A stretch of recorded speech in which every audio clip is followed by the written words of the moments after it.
今天钻井取水，终于解决用水质的问题。山崖瀑布水井池经过改造，总算熬到了避水测试环节。万没想到做了4遍防水也防不胜防。现在不仅要解决水源水质的问题，还要面对漏水的问题。趁着还有点水，先测试底吸有没有效果。水池没有做地漏，换水只能利用水泵吸起来，这样的流量几分钟就可以让浅水区暴露出来。现在山洞已经形成了独立的水域，理论上这些水只能通过预埋的管道利用虹吸效应越过浅水区。今天还是第一次测试，和预想的一样哈，还没有翻车，但是发现几处漏水点，这个底吸螺丝的孔洞居然在反水，石壁局部的防水材料已经开裂，山洞也有几处沁水的迹象，石壁的裂缝我猜想就是漏水比较严重的地方。当时满水状态下，这里有明显的吸水情况，先用沙灰把凹凸不平的地方全部抹平，再做打算。约的打井师傅也在此时上门探测地形，以前的老井就是距离湖太近，导致水质污染严重，新井想离湖远点，但是又要取水方便，房屋周围都是斜坡起伏的地形，我心仪的地方就在院内，确定了位置就等明天开工。填补的水泥凝固后，为了稳定又调配防水堵漏神器，搭配上聚酯布在表面覆盖一层，这种材料不仅粘连性强，还能快速在水泥表面形成不易透水的防水层，最重要石壁凹凸起伏的地方也能完全覆盖，就这样又给会被水淹没的山崖石壁上了一层保险。做完这些一天又混过去了，今晚还要完成一件重要的任务，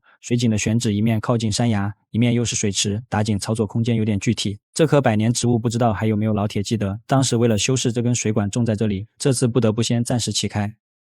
OK 了，兄弟们，现在我们临时平台已经搭建好了。早上6点不到，师傅就来了。最近正在经历开学都延期的高温，趁着早上凉快早点开工。我对这些机械完全没有抵抗力，今天也让我长见识了。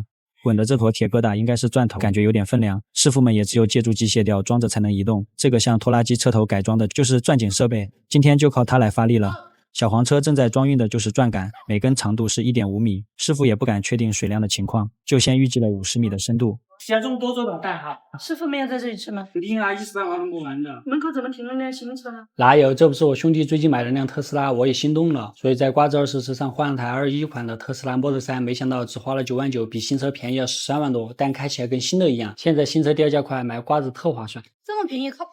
当然，瓜子每台车都经过官方专业检测，还能试开3天，放心买就行。现在去瓜子搜车好省，你也能9万9买特斯拉，千万别错过了。这辆车装的是空压机，看这气管就知道气压有多大，转头的动力应该就靠它了。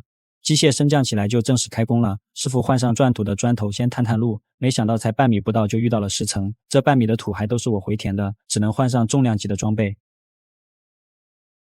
因为地质都是10层结构，钻井的进度可想而知。随着钻杆的不断增加，地质尺层的不断变化，终于在第4根钻杆的时候，土壤有了湿润的改线。不出意外的话，马上就会有水流出来了。随着深度的下降，水量也不断增加，现在喷出来的都是泥浆，最重要还顺着缝隙流进了水池。为了减少之后的清理，果断采取了节流措施，并且通过引流的方式引入到排水沟，避免泥浆沉淀，又用水管不停的冲水，确保泥浆的流动性。还好昨晚加班搭建了平台，不然泥浆全部会流进水池。看师傅都只能站着石壁上远程操控，就知道现场有多局限。随着钻杆的不断增加，到60米深度的时候，出水量排水沟已经快承受不住了。师傅说已经达到了3层水源，看这气势实现无限续杯应该不过分吧。深度确定了就开始回撤转头，每提升一段就需要拆下来后再重复，不过都是机械控制，还是比较方便。随着最后一根转头的出土，这次打井工作已经结束，总计用了41根转杆加上转头，水井深度在62米左右。下一步就需要放置护壁管，虽然都是10层结构，但是这些页岩石层长期泡水还是有风化垮塌的风险。